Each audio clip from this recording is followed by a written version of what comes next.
রাধে রাধে বন্ধুরা, সুপ্রভাত সকলকে। কেমন আছো তোমরা সবাই? আমাদের গল্প কথার নতুন আরও একটি সুন্দর ব্লগে তোমাদের সকলকে জানাই স্বাগতম। আশা করছি সকলে তোমরা খুব ভালো আছো, সুস্থ আছো, আর আমরাও বেশ ভালো আছি। আর আজকে যেদিনের ভিডিওটা শেয়ার করছি এটা ছিল হচ্ছে রবিবার, অর্থাৎ শিবরাত্রির দিন। তো ভিডিওটা তোমাদের সাথে গতকালকেই আপলোড করার কথা ছিল, কিন্তু পেরে উঠিনি, তো সেই জন্যেই আর কি আজকেই শেয়ার করছি। তো আজকে সকালবেলা যেরকম উঠি সেরকম উঠেও পড়েছি। উঠেই দেখো প্রথমে আগে ফ্রেশ হয়ে আগে স্কিন কেয়ারটা কমপ্লিট করে নিলাম, কারণ কোমর বেঁধে কাজ করতে হবে। ভেবেছিলাম আজকে আর সেরকম কোনো কাজ করবো না, গত ভিডিওতেই তোমাদের সাথে শেয়ার করেছিলাম অনেক কাজ এগিয়ে রেখেছিলাম, কিন্তু ওই যে কাজ তো সকাল হলেই সংসারে অনেক থাকে, তো সেই রকমই অনেক কাজ জমে আছে। তো এক এক করে সমস্ত কিছু সারবো আর সব কিছুই তোমাদের সাথে শেয়ার করব। তবে কি জানো তো, আজকে কাজ করতে একটু কষ্ট হচ্ছিলো, কারণ একবার না গলাটা খুব শুকিয়ে যাচ্ছিল। তো তখন আবার একটুখানি বসে নিয়ে আবার সমস্ত কাজগুলো এক এক করে করছিলাম। তো এখানে বিছানাটা তুলে নেই আগে, তারপরে এক এক করে যে বাদবাকি যে বলতে পারো বড় বড় কাজগুলো আছে সেগুলোকে আগে সারতে হবে। কারণ দেখবি সকালবেলা উঠে এই জানলা খোলা, বিছানাটাকে ঝাড়া, ঠিক করে টান টান করে রাখা, এইগুলো কিন্তু আমাদের প্রত্যেক দিনের একটা মানে বলতে পারো বেসিক কাজ। সে যেখানেই যাই, বাড়িতে থাকি বাইরে থাকি, যেখানেই যাই না কেন এই কাজগুলো কিন্তু সবসময় করতেই হয়। তো সেই রকম ভাবলাম যে দিনের আগে বেসিক কাজগুলো করে নেই, তারপরে যে এক্সট্রা কাজ আছে সেগুলো করব। তবে সেই সব করতে তো অনেকটা সময় লাগবে, তাই আগে এখানে কাচাকাচিটা বসিয়ে দেবো। গত ভিডিওতেও শেয়ার করেছিলাম এক ছাদ জামা কাপড় কাচা হয়েছে, আজকেও এক ছাদ জামা কাপড় হয়ে গেল। কোথার থেকে যে এতটা ভরে গেল আমি নিজেও টের পেলাম না, কিন্তু ওই যে ভরে গেছে, অত জামা কাপড় তো আর জমিয়ে রাখা যায় না, তো দেখলাম কেচে ফেলতেই হবে। তো আজকে এখান থেকে একটা রুমাল রাখা থাকে এখানে, তো সেইটাকেও নিয়ে নিয়েছি। নিয়ে এই যে এখন আগে কাচতে বসিয়ে দেবো, দিয়ে এদিকে কাঁচা হতে হতে বাদবাকি কাজগুলো সমস্ত শেষ করব। আর আজকে শুধু আমাদের জামা কাপড় কাচা নেই, ঠাকুরেরও অনেক কিছু পোশাক কাচার আছে, তো সেগুলোও এক ফাঁকে নিয়ে যেতে হবে হচ্ছে ছাদে। তবে জানো তো, ভেবেছি আগে না ছাদের কাজটা সেরে আসবো, কারণ এরপরে গেলে না, এখন তো আস্তে আস্তে গরম পড়ছে, ছাদে খুব রোদ উঠে যাচ্ছে, তখন না ওই বসে বসে কাজ করতে খুব কষ্ট হবে। তো সেই জন্য ভেবেছি আগে ছাদের কাজগুলো সেরে আসবো, আর কি ঘরেরটা একটুখানি গুছিয়ে ছাদেরটা সেরে আসবো, তারপরে আবার বাদবাকি ঘরের কাজগুলো করব। তো এখানে তো দেখছোই অলরেডি চেয়ারে জামা কাপড় গতকালকেরগুলো রয়েছে, প্লাস আজকেও অনেকগুলো কাঁচা হলো। তো দেখলাম এগুলোকে না তুললে না পরে খুব অসুবিধা হয়ে যাবে। আর এখানে না মেনলি বড় বড় সোয়েটারগুলো রয়েছে, তো সোয়েটার তো আর সেইভাবে পরতে লাগছে না, ওই হাতের কাছে একটা মতো সোয়েটার রেখেছি, ওই যদি রাতের দিকে কোথাও বেরোনো হয় তখন একটুখানি পরছি, নাহলে দিনের বেলা তো সোয়েটার অত পরতে লাগছে না। তো সেই জন্যই তো সমস্ত সোয়েটারগুলো গতকালকেই কেচে দিয়েছিলাম, তো আজকেও কিছু টুকটাক রয়েছে, তো সেগুলো কাচতে বসিয়েছি। তো তোমাদেরকে বললাম না এখানে সোয়েটারই বেশি, দেখো এখানে সোয়েটারই ওইদিকে কিন্তু বেশি গোছানো হয়ে গেছে, আর টুকটাক জামা কাপড় ছিল। আর এই যে সোয়েটারগুলোকে গোছালাম, এখন মোটামুটি এইভাবেই আর কি ওয়ার্ড্রপে ঢুকিয়ে রাখবো। পরে যখন একদম শীতের সমস্ত জামা কাপড় কাচা হয়ে যাবে, তখন ওই তাকটাকে খুলে পুরো জামা কাপড় যা আছে সমস্ত নামিয়ে আবার সেট করতে হবে। না হলে না আর কি ঠিকঠাক সাইজে সাইজে আর কি জামা কাপড়গুলো রাখা নেই, যার জন্যে মাঝে মধ্যে না ধসে পড়েও যাচ্ছে। কিন্তু কি করব বলো, এখন তো ওইভাবে আর মেপে মেপে জামা কাপড় হচ্ছে না, ওই একটা দুটো করে সোয়েটার হাতের কাছে রেখেছি, বাদবাকি সবই ঢুকিয়ে দিচ্ছি একটু একটু করে। তো যেগুলো ওখানে ঢোকানো সেগুলো ঢোকানো হয়ে গেছে, আর যেগুলো বিছানার নিচে দেওয়া সেগুলোই এখন এখানে রেখে দিচ্ছি। এতদিন তো কৌশিকের শার্টগুলো বিছানার নিচে দিয়ে দিয়ে ফাঁকিবাজি করে ইস্ত্রি করে নিয়েছি, তবে জানো তো গরম পড়লে আর সেটা করা যাবে না, কারণ তখন তো আর সোয়েটার পরবে না, তখন জামাগুলোকে আমাকে এমনিতেই হাতে আয়রন করতে হবে, কোনো উপায় নেই, আর বেশি দিন ফাঁকি মারা যাবে না। তো এই দিকে সমস্ত কিছুই হয়ে গেছে, দিয়ে এখন এই যে ব্ল্যাঙ্কেটটাকে এদিকে দিয়ে দিলাম। চলো, আর ওইখানে দেখেছো আনলায় কটা জামা কাপড় আছে, ওই কটাকে জায়গায় ঢুকিয়ে দেই। ও এর মধ্যে আবার হঠাৎ করে মনে পড়ে গেল, ওবেলা তো মন্দিরে পুজো দিতে যাবো, তো তার জন্যও তো একটা কাপড় দরকার। তো আমার না যখনই এরকম পুজো দেওয়ার থাকে, যে কাপড়টাই আমি পরি আগে মানে সেই দিনকে কেচে আগে মেলে নিই, আর যদি খুব সকালবেলা যাওয়ার থাকে তাহলে তো আগের দিন রাত্রেই করে রাখি। তো যেহেতু আজকে সন্ধ্যের দিকে যাবো, তাই সকালবেলা কেচে কিন্তু মেলে দেওয়াটা খুবই মানে মেলে দিলে শুকিয়ে যাবে খুবই তাড়াতাড়ি, আর যা রোদ উঠছে। তো অনেক ভেবেচিন্তে এই নীল শাড়িটাই বার করলাম। এই শাড়িটার জন্য তো অনেক ইতিহাস আছে, এই শাড়িটা মার, তো মা শাড়িটা অনেকবার পরেছে, মার আর পরতে ভালো লাগে না, তো সেই জন্যে না এই শাড়িটা আমি মার কাছ থেকে নিয়ে এসেছি। কারণ এই শাড়িটা মা পরে পরে একেবারে নরম করে রেখেছে। আর কোথাও গেলে না চট করে কাপড় পরতে গেলে স্পেশালি এইসব পুজো টুজোর ক্ষেত্রে না এটা ভীষণ সুবিধা হয়। তো সেই জন্যে মার কাছ থেকে আমি শাড়িটা নিয়ে চলে এসেছি। আর এই দেখো এখানে ফুলদানিতে জিপসি রাখা ছিল, তো জিপসিগুলো তো প্রায় 1 সপ্তাহ হলো আনা হয়েছিল, তো বেশ অনেক দিন ছিল। তো জিপসিগুলোকে সরিয়ে ওখানে আবার ওর জায়গায় যে ফুলগুলো থাকে সেগুলোকেই রেখে দিয়েছি। দিয়ে দেখলে তো মানে কাছাকাছি হতে এখনও বেশ খানিকক্ষণ রয়েছে, 2-3 মিনিট। তো ভাবলাম ওগুলো হয়ে ওঠা বন্ধ থাক, ততক্ষণে না আগে ঠাকুরেরগুলোকে কেচে মেলে দিয়ে যায়, নাহলে ওখানেও অত জামা কাপড় পরে না যদি মেলার জায়গা ঠিকঠাক করে না পাই। তো সেই জন্য এই যে ঠাকুরের সমস্ত জামা কাপড় নিয়ে ছাদে এসে ভালো করে সার্ফ দিয়ে কেচে এবার এক এক করে এখানে সমস্ত জামাগুলো মেলতে হবে। দেখে হয়তো মনে হচ্ছে অল্প কটা জামা কাপড়, তবে না গো, ওখানে অনেক জামা কাপড়। পরে যখন মেলবো তখন দেখতে পাবে এক এক সময় তো 2-3টে জামা কাপড় একসাথে ধরে একটা করে ক্লিপ দিয়েছি। গত ভিডিওতে বিনিতা দিদিভাই লিখেছো বাজারে যাওয়া সিম্পল লুকটা খুব সুন্দর লাগছে। থ্যাংক ইউ গো। জানো তো সেদিনকে কিছুই সেরকম রেডি হয়নি, ওই যেটুকু না করলে নয় লোকসমাজে বেরোনো যাবে না, ঠিক সেইটুকুই করেছিলাম। আর তুমি লিখেছো যে আমি যখন কাশী বিশ্বনাথ গিয়েছিলাম ওখানে 1 সপ্তাহ মতো ছিলাম, ওখানে গিয়ে দেখি পুরো নিরামিষ খাওয়া দাওয়া, কিন্তু নিরামিষের মধ্যে পেঁয়াজ দিচ্ছিল। তো সেইখান থেকেই আমার অভিজ্ঞতা হলো, তাই আমি নিরামিষে পেঁয়াজ দিই। হ্যাঁ গো, এটা আমারও প্রশ্ন যে আমাদের ক্ষেত্রে না এই পেঁয়াজ রসুনটাকে কেন যে আর কি আমিষ ভাবা হয়, আমি তো নিজেও বুঝতে পারি না, কারণ ওগুলো তো গাছেই হচ্ছে। হ্যাঁ, এমনি ধরো মাছ মাংস যেগুলো বলতে পারো প্রাণী হত্যা, সেগুলোকে নয় আমিষ বলছে, ঠিক আছে, কিন্তু জানি না গো পেঁয়াজ রসুনটা কেন যে আর কি মানে আমাদের ক্ষেত্রে আমিষ বলে। বাইরে যখন আমি থাকতাম তখনও দেখতাম ওখানে কিন্তু সবাই আর কি, যেখানে আমি থাকতাম আঙ্কেলেশ্বরে, ওখানে কিন্তু সবাই ভেজ, খুব কমজনই ছিল নন ভেজ, কিন্তু ওরা প্রচুর পরিমাণে পেঁয়াজ রসুন খেত। তবে আমিও দেখেছি, তবে জানো তো সেটা না আমার ঠিক অ্যাপ্লাই করতে মন চায় না। যতই হোক একরকম দেখে তো বড় হয়েছি, হঠাৎ করে আমার চেঞ্জ করতে ইচ্ছা হয় না। তবে কি বলো তো, সবটাই মনের ব্যাপার, তোমার মন থেকে চেয়েছে তুমি করো, আমার এখনও সেইভাবে চায়নি গো। তো এইদিকে হচ্ছে কাজ করতে করতে দেখলে তো একটু বসে পড়েছিলাম, তো তারপর ভাবলাম বসে থেকে দরকার নেই, কাজগুলো সারি, ওই ফেলে রাখলেই তো কাজ ফেলে রাখা হবে। আর দেখেছো আজকে ঘরটা ঝাঁট দিতে কতটা দেরি হয়ে গেছে, তো ঘরটাকে ঝাঁট দিয়ে নিয়েছি। এইবার যাবো হচ্ছে ছাদে, এক মেশিন জামা কাপড় হয়েছে, তো সেগুলোকে এখন মেলতে হবে। আর কৌশিক এই ফাঁকে ফাঁকে ওর বাজারে যা টুকটাক কাজগুলো থাকে সেগুলোই সমস্ত করছে। তবে জানো তো আজকে যেহেতু মানে উপোস টুপোস করেছে, তো ওকে বলেছি আজকে আর মাছ টাছ কিছু এনো না, মাছ আমি আবার মঙ্গলবারে গিয়ে নিয়ে আসবো, তুমি শুধু আমাকে একটু সবজি আলু এগুলো এনে দাও, কারণ দেখবে এগুলোতেই কিন্তু ব্যাগ ভর্তি, প্লাস ব্যাগ ভারীও হয়ে যায় খুব। তো সেই জন্য ও এই বাজারগুলোই করে আনতে যাবে, আর আমি এদিকে আমার ঘরের যা কাজ আছে সেগুলোকেই সব এক এক করে ছাড়ছি। আর আমার গত ভিডিওতে কালং তালুকদার আইটি থেকে দিদিভাই কমেন্ট করেছো, দিদি আমাকে একটা চিপস গিফট দিয়েছে, আমি তাতেই খুশি। কি বলো তো, বিয়ের পর একটা জিনিস দেখবে যে গিফটের না ওই রকম মানে দাম মেপে বা তার কীরকম কী সেরকম গুণগত মান দেখে কিন্তু আমরা অতটা আনন্দ হই না, যতটা আনন্দ হই যে না আমার কাছের মানুষটা আমার জন্য মনে করে এনেছে। সে হোক না একটা চিপসের প্যাকেটই হোক বা একটা 1-2 টাকার লজেন্স এনে তোছে, এই এনে দেয়াটাই কিন্তু একটা বড় ব্যাপার। আর একটা জিনিস এটা আমি নিজে ফিল করি, বিয়ের আগের লাইফের থেকে বিয়ের মানে পরের লাইফে না অনেক কিছু কিন্তু চেঞ্জ হয়ে যায়। বিয়ের আগে দেখবে অত টেনশন থাকে না, তখন নিজেদের মধ্যে গল্প ঘোরাঘুরি এইসব নিয়েই মাথার মধ্যে থাকে। আর বিয়ের পরে একসাথে থাকলেও ওই চেপে চুপে সময় বার করেই কিন্তু ঘুরতে যাওয়া হয়, তখন কিন্তু ওইভাবে আর ঘন্টার পর ঘন্টা ফোনে কথাও হয় না, কারণ সামনাসামনি থাকলেও দেখবে অত কথা কিন্তু হয় না যতটা বিয়ের আগে হয়ে থাকে। তো ওই জন্যে আমার মনে হয় বিয়ের পরে না ওই মানে মূল্য ধরে জিনিসপত্র, যে একটা ছোট চিপস কি একটা ভালো অনেক বড় জিনিস, এসবের থেকে সেই মানুষটা যে মনে করে আমার জন্য এনেছে এটাই জানবে সব থেকে বেশি ভালো। এটা আমার একান্ত নিজের মতামত গো দিদিভাই, তুমি যদি এক হয়ে থাকো তাহলে কমেন্টে জানিও। তো দেখলে তো আজকেও ছাদে অনেক জামা কাপড়, আর ওই দেখো ওইখানে যে গাছটা দেখছো না, ওর পেছনেই হচ্ছে মন্দির, তো আজকে যাবো ওইখানেই পুজো দিতে। জামা কাপড় তো মেলা কমপ্লিট, এইবার দেখালাম না মন্দির, তো মন্দিরে গান বাজছে, বেশ পুজো পুজো ভাব লাগছে একটা। তো এখনও অনেক কাজ আছে, কৌশিক বাজারে নিয়ে এসছে, বাজারগুলো গোছাতে হবে, বাপি রান্না করতে হবে, এখনও প্রচুর কাজ আছে। রোদে আর বেশিক্ষণ দাঁড়াবো না, কেমন যেন চোখ মুখ ঘোল্লা ঘোল্লা হচ্ছে। তো চলো এখন নিচে যাই। আর নিচে এসে দেখি কৌশিক অলরেডি বাজার যা যা ছিল মোটামুটি সবজি সমস্ত কিছু নিয়ে চলে এসছে। তো এখানে পেঁয়াজকলি, টমেটো, শাক, মটরশুঁটি, আমার প্রিয় সজনে ফুল, কিছু পরিমাণ ফল, তারপরে বেগুন, কুমড়ো, আলু এইসবই নিয়ে এসছে।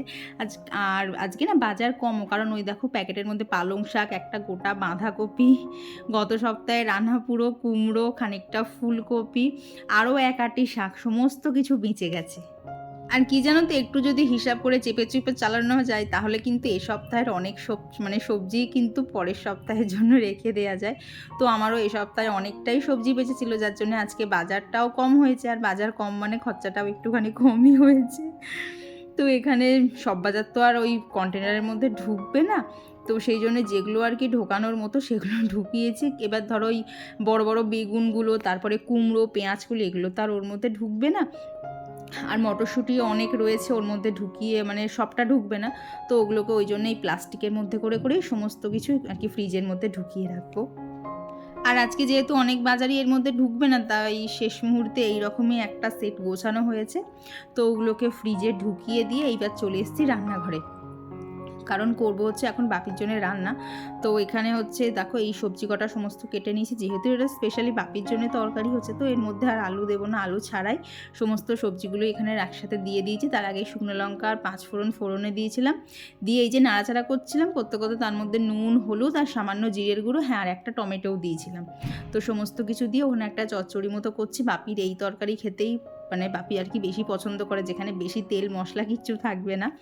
তো এখানে তরকারিটা বসিয়ে দিয়ে এখানে এই যে এত সজনে ফুল ছিল, তো আজকে আর রান্না করব না, তো সেই জন্যে ওগুলোকে সমস্ত এর মধ্যে ঢুকিয়ে দিয়ে আর কি বেছে ওর মধ্যে ঢুকিয়ে রেখেছি। কালকে আর কি সোমবার আছে, মঙ্গলবার আছে, করতে করতে আর কি শেষ হয়ে যাবে। এদিকে আমার রান্নাও কমপ্লিট। আর আজকে তো দিদি কাজ করতে আসবে না, কারণ দিদিও উপোস করছে, উপোস করে তো এতগুলো বাড়ি কাজ করতে পারবে না, তো আজকে আসবে না বলেই গেছিলো। তো ওইখানে ওই যে অত বাসন দেখলে সমস্ত জায়গায় সেট করেছি, করে এখন যে টুকটাক বাসনগুলো নেমেছে তো সেইগুলোকেই আর কি এখানে মেজে নিচ্ছি। আজকে যেহেতু রান্না কম, মানে আমিও উপোস করেছি, কৌশিকও উপোস করেছে, তো সেই জন্যই রান্না বলতে শুধু বাপিরই রান্না ছিল, তাই আজকে বাসনও বেশি বেরোয়নি। তো ওদিকে আমি ঘরের কাজগুলো করছিলাম, এইদিকে এই যে কৌশিক আর বাপি মিলে আজকে গাড়িটাকে আর কি একটু জল দিয়ে ধোয়া হয়েছে। খুব ধুলো পড়েছিল, এমনিতেই আমাদের বাড়িতে ধুলো হয়, তার মধ্যে ওই শুধুমাত্র শুকনোই মোছা হয়েছিল নতুন থেকে, তারপরে তো আর মোছা হয়নি। তো সেই জন্য আজকে জল দিয়ে ভালো করে সমস্ত ওই ফুড রেস্টের সমস্ত কিছু ধুয়ে পরিষ্কার করছে ও আর বাপি মিলে। আর দেখো গাড়িটা বার করা আছে বলে দেখেছো এখানটা কতটা ফাঁকা জায়গা, গাড়িটা থাকলে এখান দিয়ে যাওয়া আসাই করা যায় না। তো এখানে সমস্ত কিছু আর কি ঘরটর সব মোছা হয়ে গেছে। তো এখন এই দিকটা সমস্ত মুছে নিয়ে যাব হচ্ছে ওপরে, যাব স্নান টান করবো। আর কৌশিক বলেছে ওপরটা মুছে দেবে, তো আমার আর চাপ নেই বেশি, এখন এইটুকুই কাজ। সমস্ত কাজ এই জাস্ট শেষ হলো। এই দেখো ঘড়িতে বাজে হচ্ছে 12:30। এখন কি হচ্ছে বলো তো, মনে হচ্ছে একটুখানি শুয়ে পড়ি, কিন্তু এখন শোয়া যাবে না। তার কারণটা হচ্ছে সামনেই তো বিয়ে বাড়ি, তো সেজন্য একটু স্কিন কেয়ার করতে হবে। এমনি এমনি আমি করি না ওইসব, বাট কোথাও যাওয়ার থাকলে এগুলো করি, কারণ তখন ফেসটাতে ভীষণ সুন্দর একটা আমার গ্লো চলে আসে। তো নিচের ঘর তো আমি মুছে ফেলেছি, সমস্ত বাসন মাজাও কমপ্লিট। কৌশিক বললো ওপরটা মুছে দিচ্ছে, তো আমি আর বেশি জোরজার করে নিচ্ছি, ঠিক আছে মুছো। তো এখন একটুখানি বসবো, দেন হচ্ছে স্কিন কেয়ারটা করে সরে যাবো স্নান করতে। তো চলো, তার মাঝখানে ছাদে গেছিলাম, এই দেখো সমস্ত জামা কাপড় তুলে নিয়ে এসছে। তো এখন ভাবছি হালকা পাতলা কিছু গুছিয়ে নেই, বাদ বাকিগুলো পরে করা যাবে। তো এই হচ্ছে এখনকার সমস্ত প্ল্যান। তো এগুলো এখন করি, চলো পরে দেখা হচ্ছে। মানে আজকে রান্না নেই তো কি হয়েছে, কাজের কোনো কমতি নেই। তো চলো বাদ বাকিগুলো সেরে ফেলি। এই দেখো ফেস প্যাকটা বানানোর জন্য এখানে নিয়ে নিয়েছি হচ্ছে মুলতানি মাটি, আর আমি সবসময় এই মুলতানি মাটিটাই ব্যবহার করি, এটা একদম অর্গ্যানিক, খুব ভালো। আর তার সাথে অ্যাড করেছি হচ্ছে কফি, তার সাথে অ্যাড করেছি হচ্ছে মধু, আর দেবো হচ্ছে হাফ পাতিলেবুর রস। তো এইটাই হচ্ছে আমার ফেস প্যাকের উপকরণ, এতে আর কিছু দেই না। হ্যাঁ, তবে মাঝে মধ্যে যখন খুব ট্যান পড়ে যায় তখন কখনো কখনো একটুখানি টমেটো পিউরি অ্যাড করি, তবে এখন অ্যাড করতে লাগবে না, তো সেই জন্য আর করিনি।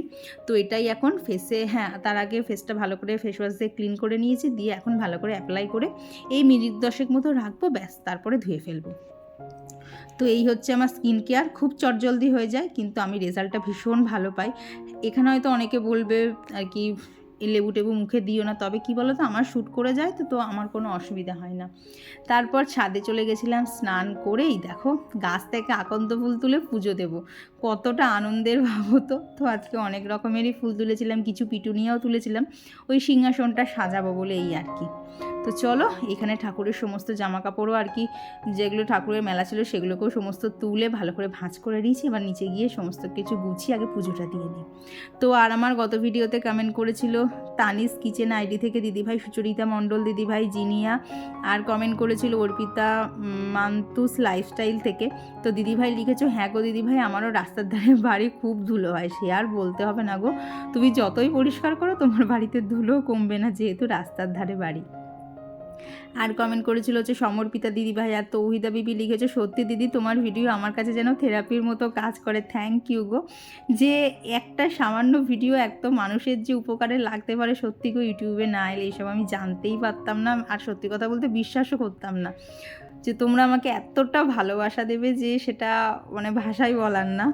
তো এখানে পুজো দিতে যাব, ঘরের পুজো তো হয়ে গেল, তো পুজো দেওয়ার জন্য এখানে দেখো সমস্ত কিছু জোগাড় করেই নিয়েছি। এখন যে ফলগুলো সাইড করে রাখছি এগুলো হচ্ছে ঘরের ঠাকুরের কাছে পুজো দেবো, আর বাদ বাকি এইসব ফলগুলো সমস্ত আর কি মন্দিরে নিয়ে যাব। তোমরা অলরেডি এটা শর্টস দেখেই নিয়েছো, আমার বেশ খানিক্ষণ আগে আপলোড করা হয়েও গেছে আর কি, ওই শর্টসটা আপলোড করেই তারপরেই হচ্ছে এই ভিডিওটাতে ভয়েস দিচ্ছি। তো এখানে আর কি পুজোর জন্য যা যা লাগবে যেটুকু আমি জানি তো সেইটুকুই গোছগাছ করে নিচ্ছি। তো এখানে ফল, ধুতুরা ফল, তারপরে আকন্দ ফুল, তারপরে ধুতুরা ফুল, আকন্দ ফুলের মালা সমস্ত কিছু নিয়েছি। আর এখানে পঞ্চামৃতের মধ্যে হচ্ছে গরুর দুধ, তারপরে দই, ঘি, মধু, শর্করা, তার সাথে কালো তিল, সিদ্ধি আর কর্পূর আর কি আমি পঞ্চামৃতর মধ্যেই এগুলো মিশিয়ে নিয়েছি, কারণ মন্দিরে যাব তো অত তো তখন আর ভাগে ভাগে দেওয়ার সময় থাকবে না, সব কিছু একবারেই দিয়ে নেবে।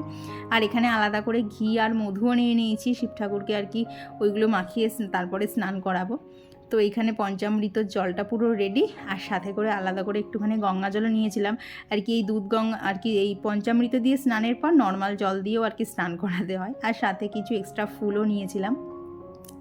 এদিকে তো আমি এইসব করছিলাম, তার মধ্যে এই দেখো আমাদের নিচের এসিটার না কোথাকার যেন একটা পাইপ ফেটে গেছে, তো সেটাকেই আর কি সারাই করতে এসেছিলো, কারণ সামনে যেহেতু গরমকাল আসছে, আর এখন তো ওদের হাতে সেরকম এখনও কাজ নেই, এখনও সেরকম গরমটা পড়েনি, তাই আজকে বলাতে না আজকেই চলে এসেছিলো সার্ভিস করতে। তো তারপর এখান থেকে গাছ থেকে কিছু বেলপাতাও পেরে নিয়েছি। দেখো ঘড়িতে হচ্ছে 6টা মতো বাজে, আমি রেডি হয়ে গেছি, কিচ্ছু না জাস্ট শাড়িটা পরেছি, আর এই যেটুকু দেখতে পাচ্ছ এই যে টিপ পরেছি, কাজল দিয়েছি আর লিপস্টিক লাগিয়েছি, আর কিচ্ছু না। এই যে হাতে আছে দক্ষিণা, তো আমি বেগুনি আর কৌশিক হচ্ছে ব্লু কালার। তো চলো এখন বেরোই, দেখি মন্দিরে গিয়ে কীরকম কী পরিস্থিতি সেই বুঝে ভিডিও করা, যদি পসিবল হয় করবো, না হলে কিছু করার নেই গো। তুমি লাইট অফ করে আসো, তো এখন বেরোই, চলো। আর এরপর নিচে এসে ঘরের ঠাকুরের এখানে আর কি সন্ধেবাতিটা দিয়ে চলে যাব হচ্ছে মন্দিরে। এবার কি বলো তো, মন্দিরে গিয়ে সেরকম কোনো ভিডিও করিনি, কারণ সত্যি বলতে ভিডিওটা ধরে দেওয়ার কেউ ছিল না, কৌশিক ছিল, তবে ওই সবসময় বলে বলে ওগো ভিডিও ধরে দাও, ওগো ভিডিওটা ধরে দাও একটুখানি, এরম না সবসময় করতে ইচ্ছা করে না, ওকে এত বলি তাও নিজে থেকে কখনো একটু ভিডিও ধরে দিতে আসবে না, আর লোকের সামনে তো ভিডিও করতেও একটুখানি লজ্জা লজ্জা পায়, তো সেই জন্যে ওখানে গিয়ে আর কোনো ভিডিওই করা হয়নি। ওই আমি একটু আধটু যা পেরেছি তাও লোকের মানে অন্যরা পুজো দিচ্ছিলো সেটাই টুকটাক একটু ভিডিও করেছিলাম। তো আর গত ভিডিওতে কমেন্ট করেছিল সিঙ্গেল মাদার লাইফস্টাইল আইডি থেকে দিদিভাই, পুষ্পা জয়শ্রী ব্লগ থেকে দিদিভাই, রাখি পাল দিদিভাই, মানুষ মেলোডি থেকে মানু, আর কমেন্ট করেছিল হচ্ছে Riyanka home town blog ID থেকে দিদিভাই, সুমনা বিশ্বাস দিদিভাই, জয়শ্রী বিশ্বাস দিদিভাই। তো দিদিভাই লিখেছে আরে দাদা লজ্জা পেয়ে গেছে, লজ্জা না চাই, মানুষ একটা থ্যাংক ইউ পর্যন্ত বলে, সেটা পর্যন্ত বলেনি, কী অবস্থা ভাবো তো। তো এই যে এইখানে পুরোহিত মশাই ছিলেন, একবারে 5 জন করে আর কি মন্দিরে ঢোকা হচ্ছিল, তারপরে আর কি ভালো করে মন্ত্র পড়ে মানে বলে না সংকল্প করা, তো সেই রকম করার পরই আর কি পুজো দেওয়া সেরে বাড়ি এসে প্রসাদ খেয়ে আবার দুজনে মিলে একটুখানি বেরিয়েছিলাম। তো ওই দেখো কৌশিক আগে স্কুটি নিয়ে চলে গেল, আমি শুধু হেঁটে হেঁটে যাচ্ছি তোমাদেরকে লাইটিংগুলো দেখাবো বলে। তো যখন পুজো দিতে গেছিলাম তখনও ছিল, কিন্তু ওই যে বললাম না ও ক্যামেরাটা ধরে দিল না, আমার হাতে তো পুজোর থালা ছিল আর একসাথে অত জিনিস ছিল, আমি আর রিস্ক নেইনি গো ক্যামেরাটা অন করা, তাই তোমাদেরকে পরেই দেখালাম। তো বাজারে গিয়েছিলাম, একটু ফল আনার ছিল, ফল এনেছি। আর এই দেখো এই অ্যাগ্লোনিমা গাছটা দেখেছো কি সুন্দর হয়ে এসছে না, একে এবার ঘরেই রাখবো। আর স্নেক প্ল্যান্টটাতে তোমরা দেখেছো। তবে এই যে লাকি ব্যাম্বো গাছটা আমার এত বড় হয়ে গেছে, ওর টবটা সেই তুলনায় না ছোটো হয়ে গেছে। তো একটা এই জন্যে নতুন টবও নিয়ে এসেছি।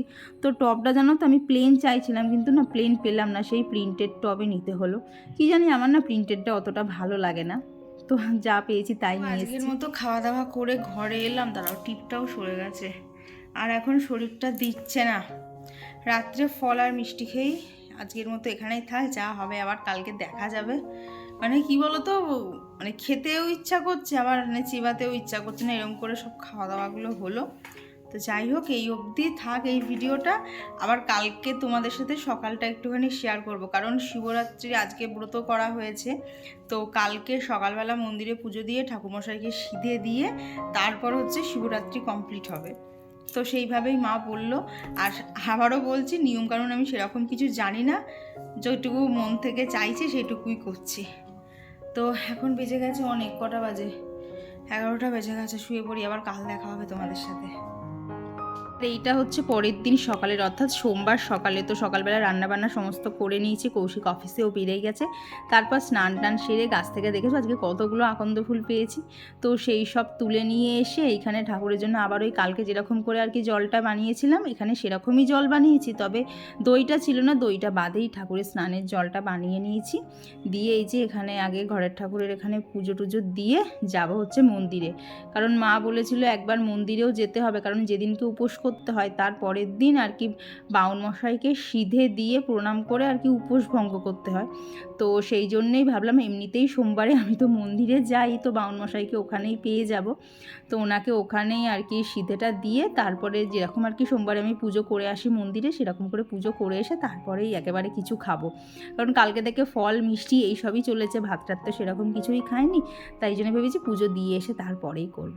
তো এখানে ঘরের ঠাকুরের কাছে তো পুজোটা দিয়ে নিয়েছি, দিয়ে ওই যেখানে না দুটো জল আলাদা করে রেখেছিলাম, তো একটা জল দিয়ে তো এইখানে ঘরের ঠাকুরের কাছে পুজো দিয়েছি, আর একটা যেটা ঘটিতে জল ছিল সেটা নিয়ে যাবো হচ্ছে মন্দিরে।